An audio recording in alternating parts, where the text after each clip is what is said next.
Hi friends, అందరికీ నమస్కారం. ఒకవైపు సిబిఐ బీజేపీ చేతిలో కీలుబొమ్మ అంటున్న రాహుల్ గాంధీ, మరొక వైపు బీఆర్ఎస్ పార్టీ అధికారంలో ఉన్న సమయంలో తెలంగాణలోకి సిబిఐని రానివ్వం అని చెప్పినటువంటి కేసీఆర్ పైనే సిబిఐ అస్త్రాన్ని ప్రయోగించబోతున్నాడు సీఎం రేవంత్ రెడ్డి. అయితే కాళేశ్వరం ప్రాజెక్టుపై గత కొద్ది రోజులుగా అవినీతి జరిగిందంటూ ప్రచారం చేసినటువంటి రేవంత్ రెడ్డి కాళేశ్వరం ప్రాజెక్టు పైన పీసీ ఘోష్ ఆధ్వర్యంలో ఒక కమిషన్ వేయడం జరిగింది. ఆ కమిషన్ కొన్ని రోజుల తర్వాత రాష్ట్ర ప్రభుత్వానికి నివేదిక అందజేసిన విషయం కూడా మనందరికీ తెలిసిందే. అయితే నిన్న మొన్న అసెంబ్లీ జరుగుతున్న సందర్భంలో పీసీ ఘోష్ కమిషన్ ఇచ్చిన నివేదికను బహిర్గతం చేసి రాష్ట్ర ప్రజల ముందుంచుండు రేవంత్ రెడ్డి. అయితే రేవంత్ రెడ్డి ఆ నివేదికను అసెంబ్లీ స్పీకర్ అనుమతితో సిబిఐకి ఆ కేసును అప్పగిస్తూ నిర్ణయం తీసుకోవడం జరిగింది. అయితే ఇక్కడ రేవంత్ రెడ్డి తన చాకచక్యంతో వ్యవహరించినట్టుగా ప్రస్తుత పరిణామాలను చూస్తుంటే అర్థమవుతున్నది.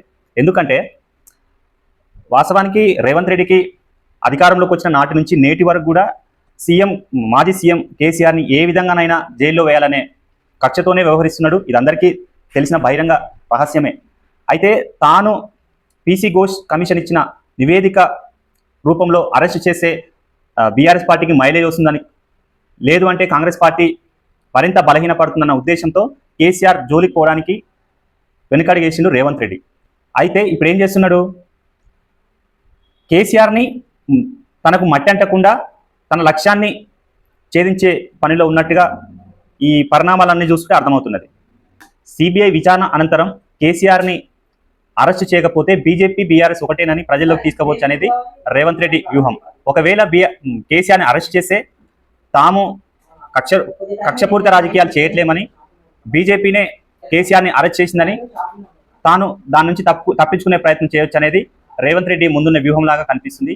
మరి రానున్న రోజుల్లో సిబిఐ కేసీఆర్ని అరెస్ట్ చేస్తుందా లేదంటే నిర్దోషిగా ప్రకటిస్తుందా అనేది వేచి చూడాల్సిన అవసరం ఉన్నది.